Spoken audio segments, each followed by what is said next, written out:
கேள்வி பார்வையாளருக்கு வணக்கம். இந்த நேர்காணலில் நாம் சந்திக்க இருக்கும் சிறப்பு விருந்தினர் மதுரை உயர்நீதிமன்ற வழக்கறிஞர் மாநகிரி செல்வகுமார் அவர். சார் வணக்கம். வணக்கம். தேவேந்திர குல வேளாளர் மக்களினுடைய இந்த பட்டியல் வெளியிட்ட கோரிக்கை சம்பந்தம் பார்த்தோம்னா சென்னை உயர்நீதிமன்ற மதுரை கிளையில் ஒரு வழக்கு தாக்கல் செய்திருந்தீங்க.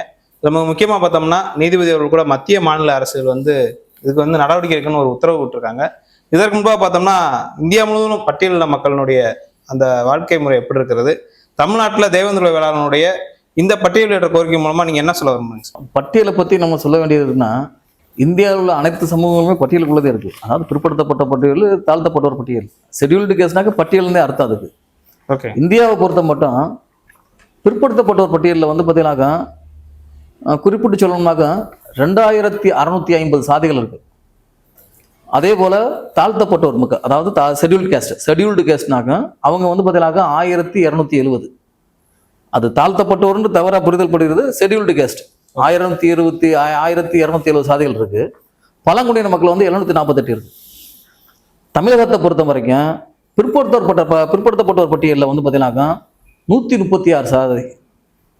அதில் பார்த்தீங்கன்னாக்கா அதில் இப்போ பிசிஎம்னு அவங்க பார்த்தீங்கன்னாக்கா 7 சாதி இருக்காங்க, 7 பிரிவுகள் இருக்காங்க. பிசிஎம்னாக்க இந்த உள்ளுதவி கொடுத்துருக்காங்களா முஸ்லீம்ஸுக்கு, அந்த இதில் பார்த்தீங்கன்னாக்கா 7 சாதி இருக்காங்க. எம்பிசியில் 41 சாதி. சீர்பெருமரில் பார்த்தீங்கன்னாக்கா 68 சாதி. இதில் பார்த்தீங்கன்னாக்கா இடஒதுக்கீடு 69% இடஒதுக்கீடு எப்படி அவங்க பிரிக்கிறாங்கனாக்கா, இந்த பிசி 136 சாதிக்கு பார்த்தீங்கன்னா 26.5% இடஒதுக்கீடு, பிசிஎம்முக்கு 7%, எம்பிசியில் 41%, டிஎன்சிக்கு பார்த்தீங்கன்னாக்கா எம்பிசி 41 சாதி 68, 41 + 68, அப்போ 109 சாதிகளுக்கு மொத்தமாக 20%. தாழ்த்தப்பட்டவரில் 18 + 1 பார்த்தீங்கன்னாக்கா இப்போ பார்த்தீங்கன்னாக்கா அருந்ததியருக்கு தனியாக ஒரு 3% கொடுத்துறாங்க. அந்த 3% போக அவங்க 15லையும் இடம் பெறலாம். இப்போ இதுதான் இங்கே பிரச்சனையே. பிரச்சனை மைய கருத்து இதாக இருக்குது. இப்போ இந்த சூழலில் பார்த்தீங்கன்னாக்கா தமிழகத்தை பொறுத்த மட்டும் இந்தியாவில் இருக்கக்கூடிய சாதிகள் நிலை இதுதான்.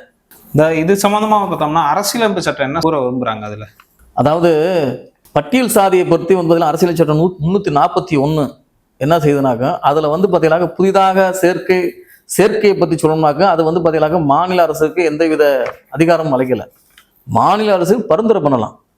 அந்த அடிப்படையில் பார்த்தீங்கன்னாக்கா மத்திய அரசு பார்த்தீங்கன்னாக்கா நடவடிக்கை, மத்திய அரசு பார்த்தீங்கன்னாக்கா சட்டமன்றத்தில் பாராளுமன்றத்தில் மசோதா தாக்கல் செய்து அந்த அடிப்படையில் தான் ஒரு நீக்கம் சேர்த்துலாம் பார்த்தீங்கன்னா நடவடிக்கை எடுக்கின்றது. அது அதோட சலுகைகள் அவங்களுக்கு உண்டான பிற முன்னுரிமைகளை பார்த்தீங்கன்னா அரசியலமைப்பு சட்டம் சொல்லுது. Okay sir. இந்த பட்டியல் வெளியேற்றம் பற்றி நீக்கம் பற்றி இதுவரைக்கும் எந்த ஒரு சூழலும் இல்லை. அப்படி ஒரு நடந்ததாகவும் இதுவரைக்கும் தரவுகள் இல்லை. 30 ஆண்டு காலமாக கோரிக்கையாகவே இருக்குல்ல அது. இந்த கோரிக்கையை பார்த்தீங்கன்னாக்கா எந்த அடிப்படையில் இந்த கோரிக்கை பார்த்தீங்கன்னாக்கா நிகழ்த்தப்படுதுன்றதை நம்ம கொஞ்சம் பின்னோக்கி பார்க்கணும். மக்கள் பார்த்தீங்கன்னாக்கா அதாவது சுதந்திர இந்தியாவுக்கு முன்னாடி பின்னாடின்ற போது 1817 பார்த்தீங்கன்னாக்கா மெட்ராஸ் பிரசிடென்சி பார்த்தீங்கன்னாக்கா ஒரு சாதி வாரிய கணக்கெடுப்பு நடந்ததாக சொல்றது. அது முழுமையானதாக வரல. ஓகே. அதுக்கப்புறம் 1872, 1881, 1931 இந்த காலகட்டங்களில் கணக்கெடுப்பு எடுத்திருக்காங்க. ஒரு சாரார் என்ன சொல்றாங்க, அந்த சூழல்ல மக்களோட பொருளாதாரம், சமூக சூழல், சமூக புறக்கணிப்பு இதெல்லாம் கணக்கில் கொண்டுதான் இந்த பட்டியலை தயாரிச்சதாக சொல்றாங்க. ஒரு சிலர் என்ன சொல்றாங்க, ஒரு இந்துத்துவவாதிகள் பார்த்தீங்கன்னாக்கா இந்து சமூகத்தில் இருக்கக்கூடிய சாதிய பிரிவினை தூண்டுறதுக்காக பிரிட்டிஷார் செய்த சதின்னு சொல்றாங்க. எப்படி இருந்தாலும் இது பார்த்தீங்கன்னாக்கா அந்த பட்டியலில் இருக்கிறதுனால என்ன நன்மைகள் என்ன தீமைகள்ன்றதை நம்ம ஆராய வேண்டியிருக்கு. இது பார்த்தீங்கன்னா சுதந்திரத்துக்கு பின்னாடி 1951 அதையே பின்பற்றி பட்டியலில் பார்த்தீங்கன்னாக்கா சேர்த்தாங்களே தவிர நீக்கலை. அப்போ பார்த்தீங்கன்னாக்கா இந்த மக்களோட கணக்காளுக்கு சமூக பொருளாதார சூழலை கணக்கில் எடுக்கல, மற்ற சமூகத்தை பற்றி எடுத்தாங்க. இது தொடர்ந்து வந்துகிட்டே இருக்கு ஒவ்வொரு காலகட்டங்கள்லையும். இப்போ இந்த இதில் பார்த்தீங்கன்னாக்கா இப்போ தமிழகத்தை பொறுத்த மட்டும் எங்கள் சமூகம், அதாவது இப்போ நான் சார்ந்த தேவேந்திர குல சமூகம் பார்த்தீங்கன்னாக்கா பூர்வ குடியாக இருந்தால் கூட வேளாண் மரபினர், அவங்க சிறு நில உடைமை சமூகம். அவங்க பார்த்தீங்கன்னாக்கா நாங்கள் தென் தமிழகத்தில் மிகுதியாக ஆற்றுப்படுகைகளை தான் வசித்து வர்றோம். நீங்கள் காவிரி ஆற்றுப்படுகை, வைகை ஆற்றுப்படுகை, தாமிரபரணி ஆற்றுப்படுகை, முக்கிய 3 ஜீவநதிகள்லையும் நாங்கள் வசித்து வர்றோம். இங்கே பார்த்தீங்கன்னாக்கா இப்போ நீங்கள் காவிரி ஆற்றுப்படுகையில் பார்த்தீங்கன்னாக்கா கரூர்லேருந்து அப்படியே திருச்சி, தஞ்சை இப்போ இருக்கக்கூடிய மயிலாடுதுறை பூராமே இந்த ஆற்றுப்படுகையில் பூராமே அவங்க நிலச்சுவாந்தாரா இருக்காங்க, ஓகே. நிலை உடைமை சமூகமாக இருப்பாங்க. இது இப்போ வைகை ஆற்றுப்படுகையில் வந்து பார்த்தீங்கன்னா நிலம் இழந்தவர்களாக இருப்பாங்க. தாமிரபரணி பக்கம் நிலச்சுவாந்தாரா இருப்பாங்க, நிலக்கிழாரா இருக்காங்க, கொஞ்சம் கொஞ்சம் இருக்காங்க. இவங்க வந்து இருக்கும்போது இந்த பட்டியலில் வந்து அதாவது மனித குழுக்கு நாடோடி சமூகன்ற மாதிரி ஒவ்வொரு சூழல்ல ஒவ்வொரு பிரச்சனைகள் இருக்கும். அந்த பிரச்சனைக்கு தகுந்த மாதிரி அவங்க வந்து பார்த்தீங்கன்னாக்கா அவங்க கருத்துக்களை வந்து முன்மொழிஞ்சிட்டே இருக்காங்கன்றத என்னோட கருத்து அது. இப்போ இந்த வைகை ஆற்றுப்படுகின்ற போது இங்க இருக்கக்கூடிய சாதிய படிநிலை வேற, ஓகே. நம்ம காவிரி ஆற்றுப்படுகின்ற போது அங்க சாதிய படிநிலை வேற. இப்போ கோயம்புத்தூர் கரூர்ல பக்கமா கவுண்டர்கள் அதிகமா இருக்கும்போது எங்களுக்கு வந்து பார்த்தீங்கன்னா தொடர்பாக அங்க அருந்தது இருக்கும், அவங்களுக்குள்ள பிரச்சனையாவே இருக்கும். இப்படி மாறி பார்க்க போகும்போது இந்த தென் மாவட்டங்கள்ல குறிப்பிட்டு சொல்லக்கூடிய பிற்படுத்த சமூகத்துக்கு எங்களுக்கு வந்து பார்த்தீங்கன்னாக்கா அந்த ஒரு மோதலாவே இருக்கு. இது தமிழ் சமூகமாக தான் அறியப்பட்டா கூட சில விஷயங்கள்ல வந்து பார்த்தீங்கன்னாக்கா இப்படி நடந்துகிட்டு இருக்கும்போது எங்களுக்கு அதுல அந்த போராடியே போக வேண்டிய கட்டாயம் இந்த பட்டியலில் இருக்கிறதுனால எங்களுக்கு என்ன பின்னடைவுன்னு பார்த்தீங்கன்னாக்கா அரசியல் நாங்கள் முன்னேறி போக முடியல. அரசியலா முன்னேறி போகவே முடியல. காரணம் என்னன்னாக்கா நாங்கள் தென் மாவட்டங்களே இருந்துடுறோம். நாங்கள் இந்த திராவிட இயக்கங்கள் வந்ததுக்கு அப்புறம் ஒரு குறிப்பிட்ட சாரார் மட்டும்தான் அந்த கட்சிகளில் வந்து பார்த்தீங்கன்னா முக்கிய பதவிகளில் இருக்கிறதுனால நாங்கள் அவங்களுக்கு நிகராக இருக்கிறோம்ன்ற ஒரு மனநிலையில எங்களை வந்து அதாவது அழுத்தியே வச்சிருந்தாங்க, மேலே எலும்பே விடலை. இதனால பட்டியலில் இருக்க பிற சமூகங்கள் வந்து பார்த்தீங்கன்னாக்கா அவங்க பதவி பெற ஆரம்பிச்சிட்டாங்க. இனி எந்த ஒரு கட்சியுமே எங்களுக்கு அங்கீகாரம் அளிக்கலை. இங்க இருந்து போற எங்க சமூகத்தவர்களும் அவங்க வந்து பார்த்தீங்கன்னாக்கா அவங்க தனிப்பட்ட செல்வாக்குனால போய் பதவி பெற்றதா நினைச்சுட்டே வந்து பார்த்தீங்கன்னாக்கா இது வரைக்கும் போனதுனாலதான் நாங்க ஒரு குறிப்பிட்ட நிலைக்கு நாங்க முன்னேறி போக முடியல. இந்த பட்டியலில் இருக்கிறதுனால மத்திய மாநில அரசுகள் அநேக சலுகைகள் எங்களுக்கு கொடுத்தாலும் அநேக சலுகைகள் இருந்தாலும் கல்வி இடஒதுக்கீடுன்ற போது இடஒதுக்கீடு இழிவு இல்லை, அது உரிமைன்றது எங்க இளைஞர்களுக்கு வந்து பார்த்தீங்கன்னாக்கா அது வேற விதமா புரிதல் ஆகிடுச்சு. இல்ல இங்க நாங்க பொருளாதாரத்துல மேலோங்கிட்டோம், நாங்க விவசாயம் பண்றோம், அப்படி இருக்கும்போது எங்களை ஏன் இதுல சேர்க்கறீங்கன்னு ஒரு கருத்து வைக்கிறாங்கல்ல. அதாவது இடஒதுக்கீடு இழிவல்ல, அது உரிமை. அதாவது ஒரு மத்திய மாநில அரசு திட்டம் போடுறதுன்னா மக்கள் வரிப்பணத்திலிருந்தே அந்த திட்டத்தை பெறுது. அந்த திட்டம் எங்களுக்கு முதல்ல போய் கிடைச்சதான்றது முதல்ல ஆராயணும். நாங்க முழுமையா அதை அனுபவிச்சிட்டோமானாக்க அது இல்லை. இந்த பட்டியலில் இருக்கிறதுனால அது எங்களுக்கு ஒரு பின்னடைவை பார்க்கப்படுது. ஏன்னா நாங்க வந்து ஒரு சிறு நில உடைமை சமூகமா மாறிடுறோம். ஒரு சில இடங்கள்ல பிரச்சனை இருக்கு, ஒரு சில இடங்கள்ல நாங்க வந்து சமூக புறப்பணிக்கு உள்ளானா கூட எதிர்த்து போராடக்கூடிய சமூகமாவே இருந்து போயிடுறோம். இதனால எங்களுக்கு இதனால வந்து பார்த்தா பின்னடைவு இருந்துகிட்டே இருக்கு. இங்கதான் தவறான ஒரு புரிதல் வந்து பாத்தீங்கன்னாக்க மக்கள் மத்தியில புகுத்தப்படுதுன்னு என்னோட கருத்து. அது எந்த புரிதல்? அதாவது என்னன்னாக்க நீங்க சொல்றீங்கல்ல சமூக பொருளாதார மாற்றம் படிநிலையில இல்ல, சம படிநிலையில் இல்ல. அதாவது சமூக பொருளாதார மாற்றம்ன்றது ஒட்டுமொத்த சமூகத்துக்கு முன்னான பொருளாதார மாற்றம் இல்ல. ஒரு சிலர் சொல்லுவாங்க ஒரு நிலைக்கு போனாக்க சில கசப்பு மருந்தா கூட இதை சாப்பிட்டுதான் ஆகணும்னு. ஒரு சிலர் பண்ணலாம் போது ஒட்டுமொத்த சமூகமும் அதை பாதிக்க முடியாது. அது சரியா இருந்தா இப்ப வந்து பாத்தீங்கன்னாக்கா அது சாத்தியமா சரியாக இருந்தா அது வந்து பாத்தீங்கன்னாக்கா ஆளுகின்ற ஆட்சியாளர்களோட இணங்கி அவங்களோட சட்ட திட்டங்களுக்கு உட்பட்டு சில காரியங்களை நம்ம வந்து சாதித்தால் மட்டுமே அந்த நிலையை அடைய முடியும். இதை நோக்கி நம்ம முன்னேறும் இதை நோக்கி எந்த முன்னெடுப்புமே யாருமே எந்த ஒரு முன்னெடுப்பு எடுக்கல. இப்ப என்ன சொல்றாங்கன்னாக்க இப்ப தெளிவா சொல்லணும்னாக்க பட்டியல் வெளியேற்ற பத்தி நம்ம வந்து எக்ஸ்க்ளூஷன் வந்து பாத்தீங்கன்னாக்க அவசியம்ன்ற போது எப்படி அது சாத்தியமாகும் அப்படின்ற ஒரு கேள்வி இருக்கு. ஓகே, மாநில அரசு ஒரு சட்டமன்றத்தில் ஒரு தீர்மானம் நிறைவேற்றி அந்த அடிப்படையில் மத்திய அரசுக்கு வந்து பார்த்தீங்கன்னாக்கா அவங்க பரிந்துரை பண்ணணும். ஏன்னா அதுதான் இந்த தாழ்த்தப்பட்டோர் பட்டியல் குறித்து எந்த ஒரு முடிவும் எடுக்கிறதா இருந்தால் ஆர்டிகிள் 341 தெளிவாக சொல்லுது. அந்த அடிப்படையில் வந்து பார்த்தீங்கன்னாக்கா அவங்க இது மத்தியில் ஆளக்கூடிய அரசு வந்து பார்த்தீங்கன்னாக்கா மசோதா தாக்கல் அவங்க வெளியேற்றி பண்ணணும். இப்போ பட்டியலேருந்து வெளியேறட்டும்னு வச்சுங்க, எங்கள் மக்களை போய் எங்கே வைக்கிறது? இப்போ நாங்கள் இங்கேருந்து வெளியேறணும் நாங்கள் எங்கே போகிறது? யார் அந்த இடஒதுக்கீடு அளிக்க முடியும்? அது எப்படி சாத்தியமாகும்? இதை ஆராய வேண்டியிருக்குல்ல. இப்போ பார்த்தீங்கன்னாக்கா இப்போ தமிழகத்தில் வந்து பார்த்தீங்கன்னாக்கா நம்ம ஏற்கனவே சொன்னேன், இங்கே இருக்கக்கூடிய 69% இடஒதுக்கீட்டில் பிசியில் வந்து பார்த்தீங்கன்னா 136 சாதி இருக்குது, பிசிஎம் 7 இருக்காங்க, மொத்தம் 146 சாதிக்கு 30%. எம்பிசியில் வந்து 109 சாதி, சீர்புறம் இருக்கும் எம்பிசி அந்த இந்த 20 சாதி சேர்த்து 109 சாதி இருக்காங்க, அவங்களுக்கு 20%. இப்போ இங்க பிரச்சனை வந்து 18ல வந்து பாத்தீங்கன்னாக்க 3 வந்து போய் அவங்களும் உள்ள வர்றதுனாலதான் பிரச்சனைன்ற போது எங்களை பிரிச்சு எங்க எம்பிசிக்கு போறதா பிசிக்கு போறதா? அப்ப எங்களுக்கு தனி ஒதுக்கீடு எப்படி கொடுக்க முடியும்? இல்ல பல்வேறு இது யாரு இது நடைமுறைப்படுத்துறதுன்ற போது இது வந்து இது குறித்த முன்னெடுப்புகளை சட்ட ரீதியாகவும் அரசியல் ரீதியாகவும் யார் எடுத்து போறது? இந்த கேள்வி இருக்குல்ல. இது வந்து இப்ப பொதுவாக வந்து பாத்தீங்கன்னாக்க மக்கள் மத்தியில வந்து பாத்தீங்கன்னா பட்டியல் வெளியிட்டோம் சொல்லிட்டு ஒரு தவறான கருத்துக்களை வந்து பார்த்தீங்கன்னா உட்புகுத்துறாங்க. அதாவது நான் முதற்கொண்டு அதை தனிப்பட்ட முறையில பட்டியலினால பாதிக்கப்பட்டிருக்கோம். ஏன்னா அரசியலா நாங்க மேலெழுந்து போகவே முடியல. இன்னைக்கு வரக்கூடிய அரசு வேலைகள் புறக்கணிக்கப்படுறோம். அப்ப அவங்க என்ன பண்றாங்க, எங்களுக்கு தேவையே இல்லைன்ற ஒரு மனநிலைக்கு வர்றாங்க. இப்ப தேவையில்லைன்னு மனநிலைக்கு வரும்போது இது இந்த காலகட்டத்தில் அவசியமா, இது எப்படி சாத்தியம், அதையும் நம்ம வந்து உணராம சும்மா வெற்றி பேச்சா பேசிட்டு போனமாக சரியா இருக்காது. இல்ல அவங்க எந்த நிலையில இருந்து இந்த பட்டியலிட்ட கோரிக்கை எடுக்கணும்னு நினைக்கிறாங்க அவங்க தலைவர்கள்லாம், அரசியல் கட்சிகள்லாம்? அதாவது நம்ம தலைவர்களை பற்றி வந்து பார்த்தீங்கன்னா தலைவர்கள் வந்து பார்த்தீங்கன்னாக்க இப்போ சமூக வலைதளங்கள்ல இளைஞர்கள் வந்து பார்த்தீங்கன்னாக்க என்ன அவங்க வந்து பார்த்தீங்கன்னாக்க என்ன புரிதலில் பேசுறாங்கனாக்கா அவங்க டிக்னிட்டி, எங்களுக்கு கௌரவம் வேணும். அந்த டிக்னிட்டின்ற பட்சத்தில் நாங்கள் இதில் இருக்க நாங்கள் அந்த பட்டியலில் இருக்கலாம் எங்களுக்கு இழுக்கான்னு நினைக்கிறாங்க. அப்போ வந்து சில பேர் இழுக்கிறத போது வேண்டாம் வெறுப்பாதான் வந்து பார்த்தீங்கன்னா தலைவர்கள் அதை பிடிச்சிக்கிருக்காங்கன்றது நான் நினைக்கிறேன். எந்த பட்டியலிட்ட? ஆமா, அது அவங்க வந்து பார்த்தீங்கன்னாக்க அதை வந்து அவங்களோட சுயலாபத்துக்காகத்தான் அதை வந்து அவங்க பேசு பொருளாக்கி, ஏன்னா மக்கள் மத்தியில் அதுதான் பெருசுன்னு நினைச்சுக்கிருக்காங்க. மக்களோட நிலையை வந்து மாற்றணும்னு நினைக்கல. மக்களோட நிலையை சமூக பொருளாதார மாற்றம் மட்டும்தான் ஒரு சமூகத்தை இன்னொரு நிலைக்கு முன்னேற்றி போகும்ன்றது அவங்களுக்கு தெரியாம இல்லை, தெரிஞ்சிருக்கு. ஆனா அவங்க அரசியல் காரணங்களுக்காக அதை அரசு தேர்தல் நேரத்தில் மட்டும் கையில் எடுத்து பண்றது மாதிரி இருந்து அப்படித்தான் என்ன வேண்டியிருக்கு.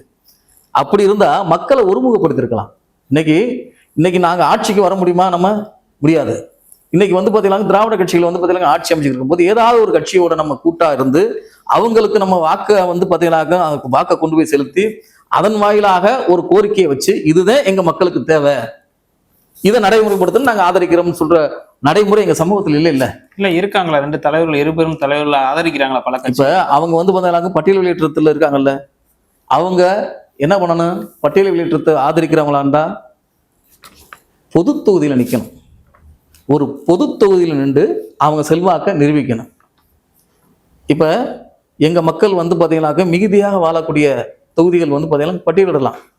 குறிப்பிட்டு சொல்ல போனோம்னாக்கா திண்டுக்கல் மாவட்டத்தில் ஆத்தூர், மதுரை மாவட்டத்தில் கிழக்கு தொகுதி, நீங்க ராமநாதபுரம் மாவட்டத்தில் திருவாடனை பொது தொகுதி, முதுகுளத்தூர் பொது தொகுதி, திருச்சுழி தொகுதி, அதே போக அதுபோக வந்து பாத்தீங்கன்னாக்க இது தென்காசி தொகுதி, பாளையங்கோட்டை தொகுதி, சாத்தூர் தொகுதி, ஏன் ராஜபாளையம் கூட, இது பூரா வந்து பொது தொகுதிகள். நீங்க அதை விட வந்து பாத்தீங்கன்னாக்கா நம்ம திருச்சி மாவட்டம் எடுத்துக்கிட்டோம்னாக்கா துறையூர், அதே ஸ்ரீரங்கம் கூட பொது தொகுதி தான். அதுல எங்க மக்கள் வந்திருக்காங்க. 2-3 யூனியன் பூரா, மணச்சநல்லூர் யூனியன், அது போக அந்தநல்லூர் யூனியன் பாத்தீங்கன்னாக்க மணிகண்ட யூனியன் பூராமே எங்க மக்கள் மிகுதியா இருக்காங்க. இப்படி இப்படி இப்படி அதே மாதிரி தஞ்சை மாவட்டத்தில் இருக்காங்க. இப்படி ஒரு பொது தொகுதியை தேர்ந்தெடுத்து எங்க மக்களோட செல்வாக்க அவங்களோட இப்ப பட்டியலிட்ட பத்தி பேசுறாங்கல்ல அந்த மக்கள் தலைவர்கள் வந்து அதை நிறைவேற்றும் போது அரசியல் கட்சிகளை வந்து பார்த்தா ஆதரிச்சு தானே ஆகணும். இப்ப இந்த சூழல்ல இன்னைக்கு நான் இந்த வழக்கு நான் என்னோட கோரிக்கை என்ன, இந்த வழக்குல பட்டியல் வெளியேற்றம் வந்து பாத்தீங்கன்னா குறித்து வந்து பாத்தீங்கன்னா மக்கள் மத்தியில வந்து பாத்தீங்கன்னா ஒரு கருத்து பரவிக்கிட்டு இருக்கு. இது சம்பந்தமான எங்க மக்களோட உண்மையான சமூக பொருளாதார சூழலை வந்து கணக்கெடுப்பு, அதாவது அவங்கள்ட்ட கருத்தா கேட்டு அந்த அடிப்படையில மாநில அரசு வந்து பாத்தீங்கன்னா தீர்மானம் நிறைவேற்றி மத்திய அரசுக்கு பரிந்துரைக்கிறோம். இது சாத்தியம். இதுல முக்கியமா நீங்க வந்து பொது தொகுதியில நிக்கிறாங்கன்னு சொன்னீங்க. கடந்த காலங்கள்ல மருத்துவர் கிருஷ்ணசாமி போன்ற தலைவர்கள் என்ன பண்ணாங்கன்னா பல தொகுதிகளில் வேட்பாளர் நிறுத்திருந்தாங்கல்ல. அப்ப நம்ம ஒரு சட்டமன்ற தொகுதின்னு நம்ம சுருக்கி பார்க்க முடியாதுல்ல, தனி தொகுதியில மட்டும்தான் அவங்க நிக்கிறாங்கன்னு. அதாவது நீங்க அப்ப வந்து பாத்தீங்கன்னா எப்ப நீங்க எந்த காலகட்டத்தில் சொல்றீங்க? கடந்த தேர்தலில் 2021 2020 பொது தொகுதி எந்த தொகுதியில் நின்றாரு? இல்ல தனிச்சு நிப்பாட்டி இருந்தாங்க, தனிச்சே போட்டிட்டு இருந்தாங்க. தலைவர் நின்றாரா? இல்ல அவங்க ஓட்ட பெறதுன்றாங்க. அப்ப அதாவது இப்ப இந்த மக்கள் விருப்பம் எதுனாக்க உங்களுக்கு ஓட்டு வந்து இங்க வந்து பாத்தீங்கன்னா எல்லாமே வாக்கு வங்கி அரசியல் தானங்க. அது வாக்கு வங்கி அரசியல் தானே. எங்க சமூகத்துல எத்தனை இயக்கங்கள் இருக்கு, எத்தனை கட்சிகள் இருக்கு, ஒரு கட்சி 2 கட்சியா இருக்கு. அப்ப எங்களோட கோரிக்கை எப்படி எங்களை முன்னெடுத்து போக முடியும்? நான் ஒரு பக்கம் போனா நீங்க இன்னொரு தலைவர் இன்னொரு பக்கம் போறாரு. இப்ப கூட ஒருத்தர் வந்து பாத்தீங்கன்னாக்கா நான் அன்பு சகோதரர் கரிகாலன் ஒருத்தர் இருக்காரு, அவர் வந்து நாம் தமிழருக்கு ஆதரவா நின்று இப்ப வந்து நிற்கிறாரு. பட்டியல் வெளியேற்றத்தை பத்தி ரொம்ப கடுமையா பேசுறாரு, பட்டியல் வெளியேற்றத்தை ஆதரிக்கிறாரு. அவர் என்ன பண்ணியிருக்கணும், ராஜபாளையம் தொகுதியில் நிற்கணும், இல்லாட்டி விருதுநகர் தொகுதியில் நிற்கணும். சிவகாசி தொகுதி கூட இருக்குல்ல, ஏன் போய் சிறுவர் தொகுதி நிற்கிறாரு? இப்ப வேணும், இப்ப நான் இப்ப எனக்கு பட்டியல் வெளியே நான் வந்து இந்த பட்டியல் இல்லாதனால நான் இப்படி இருக்கேன் அப்படின்றத காட்ட வேண்டியது இருக்குல்ல. ஓகே, நான் முதல்ல வெளியேறி தானே மற்றவங்களை வெளியேற்றா தானே அது சாத்தியமா இருக்கும். அதை விடுத்துட்டு வந்து பாத்தீங்கன்னாக்க ஒவ்வொரு காலகட்டத்திலையும் ஒவ்வொரு சூழல்லையும் அவங்களுக்கு சாதகமான ஒரு நிலை ஏற்படும்ன்றதுக்காக ஒரு மக்கள் மத்தியில ஒரு கருத்தை திணிக்கிறது வந்து கருத்து திணிப்பு தானே இது. அப்போ மக்களோட கோரிக்கை இல்லையா அதெல்லாம்? மக்களோட இளைஞர்கள் பேசுறாங்க, சமூக வலைதளங்கள் எடுத்தாங்களா பட்டியல் வெளியிட்டு தான் பேசுறாங்க. இப்ப நானே பட்டியல் வெளியிட்டு முழுக்க ஆதரிச்சு இந்த வழக்கு போட்டிருக்கேன். என்னோட நான் மட்டுமா சமூகம்? நான் ஒரு தனி மனிதன் மட்டும் சமூகமா? தனி மனிதன் சமூகம் அது வேற விஷயம். நல்ல விஷயங்களுக்காக இந்த இப்படிப்பட்ட ஒரு காரியங்கள் போனும்போது இது ஒட்டுமொத்த சமூகத்தின் கருத்தாக எப்படி எடுத்துக்கிற முடியும்னு நான் கேட்கிறேன். நான் ஓகே, அரசியலமைப்புல வந்து பாத்தீங்கன்னாக்க எந்த ஒரு சமூகத்தின் பிரதிநிதியா யாரையுமே சுட்டி காட்டல. மக்கள் பிரதிநிதியா மக்களால் தேர்ந்தெடுக்கப்பட்ட தேர்தல் மூலமாக தேர்ந்தெடுக்கப்பட்டவங்க தான் மக்கள் பிரதிநிதியாக வந்து அங்கீகரிக்கிறாங்க. எந்த சாதி தலைவரும் சட்டப்படி அந்த சமூகத்தோட பிரதிநிதியா வந்து அங்கீகரிக்கல. அப்ப ஒவ்வொருத்தவங்க ஒவ்வொரு நேரங்களில் நான் வந்து பாத்தீங்கன்னா இது எங்களோட மக்களோட கோரிக்கின்ற போது அது ஒரு கட்சியாக இருந்தோ இரு கட்சியா இருந்தோ பண்ண பரவாயில்ல, 100 கட்சியா இருந்துகிட்டே வந்து பாத்தீங்கன்னா தனித்தனியா போகும்போது எங்களோட கோரிக்கை எங்க நிறைவேறிருக்கு? அப்ப இது ஒரு அரசியல் முழக்கமா பார்க்க முடியுமா? அப்படித்தான் பார்க்க வேண்டியிருக்கு. இது மக்களோட மனநிலைனாக்க அப்ப அதுக்குண்டான அதுக்கான தீர்வு தான் சொல்றேன் நானு. இப்ப நான் வழக்கு வந்து பாத்தீங்கன்னாக்க புள்ளியியல் துறைக்கு வந்து பாத்தீங்கன்னா மனு கொடுத்துருக்கேன். நான் மாநில புள்ளியியல் துறைக்கும் மத்திய புள்ளியியல் துறைக்கும் பாராளுமன்ற விவகாரத்துறைக்கு சமூக நீதி மற்றும் பரவலாக்கத்துறை எல்லாத்துக்கும் மனு கொடுத்துருக்கேன். அதே என்னை போல நிறைய பேர் வந்து பாத்தீங்கன்னா பட்டியல் வெளியேற்றம் மனு கொடுத்துருக்காங்க. அந்த மனுக்கள் பூராமே மாநில அரசுக்கு தான் வருது. ஓகே, அது பூராமே சமூக வலைதளங்களை பரவிக்கிட்டே இருக்கு. நான் 29/8 நான் மனு கொடுத்துருக்கேன். நான் வந்து சட்ட ரீதியா நான் சில விஷயங்களை வந்து நடைமுறைப்படுத்தி நான் எது சாத்தியமோ அதை நடைமுறைப்படுத்திருக்கேன். இப்ப நான் வந்து இப்ப நீதிமன்றம் உத்தரவு போட்ட உடனே இங்க இருக்கக்கூடிய ஆட்சியாளர் யாரு? அவங்க நடைமுறைப்படுத்திடுவாங்களா? அப்ப அவங்க நடைமுறைப்படுத்துவாங்க? என்னோட ஆதரவு தேவைன்ற பட்சத்துல தானே. அதை நோக்கி யாரு பயணிச்சிருக்கா? அதாவது ஒரு சாரர் வந்து பிஜேபி தான் எல்லாமே போறாங்க. பிஜேபி மத்தியில ஆளுது. இங்க மாநிலத்துல பிஜேபி ஆட்சி இருந்துச்சுனாக்கும் பிரச்சனை இல்லை. இங்க திராவிட கட்சிகளோட ஆட்சி இருக்கும்போது எங்களோட கோரிக்கையை யார், அதாவது இது சரி மக்களோட கோரிக்கை சரியானது போது அவங்க கிட்ட அதை எடுத்து வச்சு அதன் வாயிலாக நம்ம ஒரு தேர்தலை சந்திக்க போகும்போது சரியா இருக்கும். ஒரு கட்சிக்கு வந்து ஆட்சி வெற்றியை கொடுக்க போகும்போது நம்மளோட செல்வாக்கு நிலைத்தன்மை பெறும். அதுக்கப்புறம் நம்ம அடுத்தடுத்து போகலாம்ல. இங்க வந்து பாத்தீங்கன்னாக்கா அதுக்குண்டான முயற்சி எடுக்காம வெறுமனே எங்களுக்கு பட்டியல் வெளியேற்றம் போது இங்க இருக்க ஆட்சியாளர் யாரு? திராவிட கட்சிகள். ஒண்ணு திமுக இல்லாட்டி அதிமுக. அதுல எந்த தலைவருமே இது வரைக்கும் எங்க சமூகத்தோட கோரிக்கைக்காக ஒரு நிபந்தனையா வச்சு தேர்தல் சரித்திரமே இல்லை.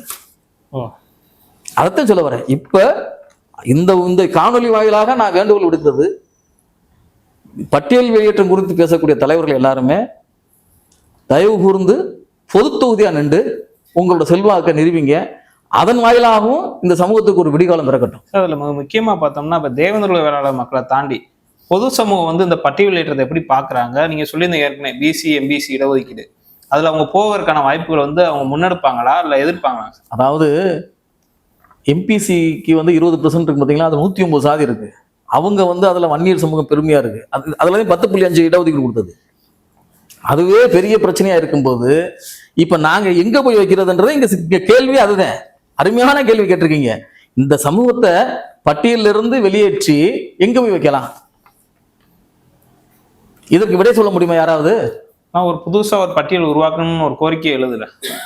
இடஒதுக்கீடவே இல்லாம போகக்கூடிய சூழல் உருவாக்கிட்டு இருக்கு. இடஒதுக்கீடே இல்லாமல் போகக்கூடிய சூழல் இருக்கும்போது இப்ப இங்க இருந்து போய் எங்க போய் இந்த எந்த இடத்துல போய் நம்ம போய் பெற முடியும்? உள்ஒதுக்கீடு பண்ண முடியாதுன்றதை வந்து பாத்தீங்கன்னாக்க ஏற்கனவே முன் தீர்ப்புகள் இருந்தா கூட இன்னைக்கு அதாவது உச்ச நீதிமன்றத்தோட அரசியல் சாசன அமர்வு வந்து பாத்தீங்கன்னா மாநில அரசுக்கு அதிகாரம் கொடுத்துருச்சு. ஏன்னா அந்த பகுதிவாழ் மக்களின் சூழல் அறிந்து இவங்க வந்து உள்ஒதுக்கீடு கொடுக்கலான்னு. இப்ப எங்களுக்கு வந்து இதுலயே உள்ஒதுக்கீடு கேட்கலாம். இதுல இழுக்குன்னா இந்த துறையோட பேரை மாத்தணும். இது 76 சாதி இருக்குங்க. இதில் வந்து பார்த்தீங்கன்னாக்கா இந்த பட்டியலில் வந்து பார்த்தீங்கன்னா பட்டியல் சமூகங்களில் வந்து பார்த்தீங்கன்னாக்கா 76 சாதி இருக்குது. அதை பேரை மாற்றி கேட்கலாம். இல்லையா எங்களை வந்து பார்த்தீங்கன்னாக்கா இங்கேருந்து பிரித்து எங்களுக்கு தனி ஒதுக்கீடு கொடு. இது எவ்வளோ இது சாத்தியமா? இது நோக்கிய பயணங்கள் எப்படி இருக்கு, போராட்டங்கள் எப்படி இருக்கும்? இல்லை ஷெட்யூல் கேஸ்ட்லேயே மீண்டும் அவங்களை வைக்க சொல்கிறீங்களா அப்போ நீங்கள்? நான் அதை சொல்ல அதாவது ஷெட்யூல் கேஸ்ல இருக்குன்னு சொல்லவில்ல. ஷெட்யூல் கேஸ்ல எங்களுக்கு வந்து பார்த்தீங்கன்னாக்க இங்க இருந்து வெளியேறினா எங்க இருந்து நமக்கு இடஒதுக்கீடு இடஒதுக்கீடு பெற முடியும்னு கேட்கிறேன் நான். 20% 109 சாதி இருக்கு. 30% இடஒதுக்கீடுல வந்து 141 சாதி இருக்கு. இப்போ நாங்க எங்க போய் இருக்குது? ஒருவேளை வந்து பார்த்தீங்கன்னாக்கா இந்த இப்போ கொடுத்த இடபிள்யூ கொடுத்தாங்களே எக்கனாமிக்கல் வீக்கர்ஸ் இடபிள்யூஎஸ் அதில் போய் வைக்க சொல்றீங்களா? அதுவும் சாத்தியம் தான். அப்படி கொடுக்குறதா இருந்தா யாரு அந்த சட்டத்தை நடைமுறைப்படுத்துறது? ஓசி பட்டியலில் வைங்க அப்படின்னா சொல்றாங்க சில பேர். அதுதாங்க நடைமுறைக்கு சாத்தியம் இல்லாததுங்க. அதாவது இதெல்லாம் நடைமுறைக்கு சாத்தியமே இல்லாதது. இதை நமக்கு இன்னமும் தெளிவாக பேசணுமாக்க யார் சொல்றதெல்லாம் எடுத்துக்கிட்டு கருத்தா சொல்லியோ சட்டமாவோ இங்க நடக்க போறதில்லைங்க. பெரும்பான்மை மக்களின் கருத்து அவங்களோட சமூக பொருளாதார சூழ்நிலையை பொறுத்துதான் நம்ம ஒரு முடிவு எடுக்க முடியும். அந்த நோக்கத்துக்காக இந்த வழக்கை நான் தாக்கல் செஞ்சிருக்கேன். இப்போ தேர்தல் வருகிறது. இந்த தேர்தல் நேரத்தில் பல்வேறு அரசியல் கட்சிகள், குறிப்பாக தேவேந்திர மக்களை மையப்படுத்தியிருக்க அரசியல் கட்சிகள் என்ன பண்ணுறாங்கன்னா, பட்டியலிட்ட கோரிக்கை வந்து 1 மாசமா மாநாடுகள், பொதுக்கூட்டம், ஆர்ப்பாட்டம் நடத்துகிறாங்க. இதை எப்படி பார்க்கலாம்? தேர்தல் நேரத்தில் மட்டும்தான் இந்த கோரிக்கை எழுது. அதைத்தான் நான் சொல்கிறேன். இப்போ தேர்தல் மேனிஃபெஸ்டோ போடுவாங்கல்ல, தேர்தல் அறிக்கை வர அதில் கொண்டு வர சொல்லுங்க, கணக்கெடுப்பு நடத்தி அதான முறை. நாங்கள் இந்த மக்கள்கிட்ட வந்து பொது வாக்கெடுப்பு நடத்தி சட்டமன்றத்தில் தீர்மானமாக நிறைவேற்றி தனி இடஒதுக்கீடு வழங்கி அதை நாங்கள் வந்து மத்திய அரசுக்கு பரிந்துரை செய்வோம் சொல்லுங்க. மத்திய அரசு தயாராக இருக்காங்க சார் அதுக்கு? ஏதாவது மத்திய அரசு தயாராக இருக்குன்னா மத்திய அரசு தானே தெரியும். அதாவது இப்போ தீர்மானம் நிறைவேற்றி அனுப்பும்போது அதை நடைமுறைப்படுத்தானே ஆகணும். இங்கே அதுவுமே அரசியலாக தானே பார்க்குறாங்க எல்லாமே. ஓகே, இங்கே ஆளுநர் பரிந்துரை பண்ணுறது சட்டமன்றத்தில் அனுப்புகிற மசோதா பூரா வந்து ஆளுநர் உடனே பரிந்துரை பண்ணி அனுப்புகிறாரா? அதுக்கு அரசியல் இருக்குல்ல. அப்போ நம்ம அதை நோக்கி வந்து பார்த்தீங்கன்னா பயணிக்கணும். அதுக்கு பெரிய ஒரு மூலதனமே மக்களோட செல்வாக்குதான், மக்களோட மனநிலைதான். இந்த மக்களோட நிலையை அறிந்து மக்களை ஒருநிலைப்படுத்தி இந்த ஓட்டை ஒருமுகப்படுத்தாத வரைக்கும் எந்த ஒரு கோரிக்கையும் வென்றெடுக்க போறதில்லை சார். இதுல இறுதியா இந்த கோரிக்கை உண்மையிலேயே வெற்றி பெறுமா இல்லையா? ஏதாவது ஒரு மாநிலங்கள்ல இந்த மாதிரி பட்டியல்ல இருந்து வெளியேற்றம் நடந்திருக்கா? இது பல்வேறு கேள்விகள் இது வரைக்கும் அப்படி இருக்கா? இப்ப இது வரைக்கும் அப்படி ஒரு கோரிக்கை எழுந்ததாக சரித்திரமே கிடையாது. இது வரைக்கும் இல்ல. சேர்க்க சொல்லிதான் போராடி இருக்காங்க. நாங்க அங்கிருந்து வெளியேறணும்னு சொல்லி வந்தது கிடையாது. இது ஒரு புது முயற்சி. ஏதாவது இருக்காங்க சாதகம் ஏதாவது இருக்கா அதுக்கு? நீங்க எதுவாக இருந்தாலும் வந்து பாத்தீங்கன்னா சட்டமன்றத்துக்கு உட்பட்டது. அதாவது சட்டமன்றத்துல வந்து தீர்மானம் நிறைவேற்றி அனுப்பலாம்ன்றது இருக்கு. இது யார் முன்னெடுக்கிறது? அப்ப மக்களோட மனநிலையை கருத்து, மக்களோட உண்மையான நிலையை கருத்தில் கொண்டுதானே இந்த முடிவு எடுக்க முடியும். அதற்காகத்தான் வந்து எங்களோட பொருளாதார நிலை, எங்களோட சமூக சூழல் குறித்து எங்கள் மக்கள்கிட்ட வந்து பார்த்தீங்கன்னா உண்மையான ஒரு வாக்கெடுப்பு நடத்தி அந்த அடிப்படையில சட்டமன்றத்தில் தீர்மானம் நிறைவேற்றி மத்திய அரசுக்கு பரிந்துரை பண்ணுறீங்கன்னு நான் கேட்கிறேன். நான் அதுதான் சாத்தியம். அதை தவிர்த்து வந்து பார்த்தீங்கன்னா உடனே எடுத்துட முடியாது. சரி, அப்படி நம்ம வெளியேறினா கூட நமக்கு தனி இடஒதுக்கீடு வேணும். இது யாரு? இது எந்த காட்சி கொடுக்கும்? யாரு வந்து இதை வந்து தேர்தல் வாக்குறுதியாக வைக்கிறாங்களோ அவங்களை நோக்கி பயணிக்க போறோம். அப்ப அதுக்கு முன்னாடி என்னோட மக்களோட வந்து எங்க மக்கள் வந்து இது சம்பந்தமா உண்மையிலேயே அவங்க வந்து இதை விரும்புறாங்கன்றது பெரும்பான்மை மக்கள் விரும்புறாங்கனாக்க அதை எல்லாரும் ஆமோதிக்க போறோம். அவ்வளவுதான். எல்லாரும் ஏத்துக்கிற போறோம். அதை விட்டுட்டு வந்து பாத்தீங்கன்னா எலெக்ஷன் அந்த தேர்தல் நேரத்திலையும் தங்கள் சுயலாபத்துக்காக அதை பேசுறது சரியாக இருக்காது. அதான் என்னோட கருத்து. ஓகே சார், நன்றி.